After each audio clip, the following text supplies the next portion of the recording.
Ang law na sa akin ay patnubay, sa landas kong daraan ang liwanag na tumatanglaw. Kung may katabi mo, sabi mo, mga Pedro Ardala. Naging ilaw sa sanlibutan. Amen! Ang pamagat ng ating topic this morning is tanglaw.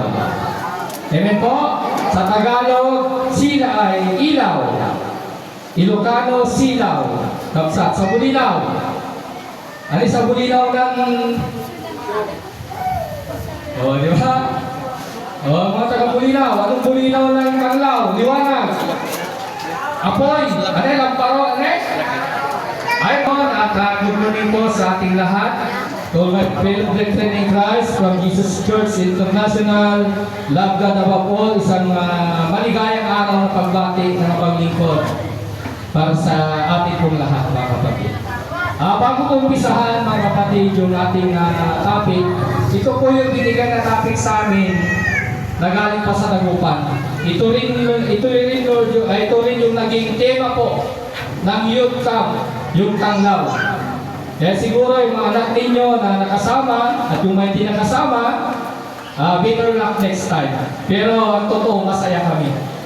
Amen po? Masaya kami pag pumunta po doon, hindi sa pagod, hindi sa gastos, kundi nakita po namin po yung tunay na tanglaw. Tanglaw ang ibig sabihin na tayo po ay isang tanglaw sa sanlibutan, huwag na sanlibutan. Kaya tayo po, mga kapatid, tagumpay po yung gawain kasi may 7 na baptize na kabataan. Salamat pa rin kay Lord na hindi po namin tinitignan yung 7 lang po yan kasi sabi ng Panginoon yung isa lang na nagbalik loob sa Panginoon katumbas ng yaman ng sanlibutan.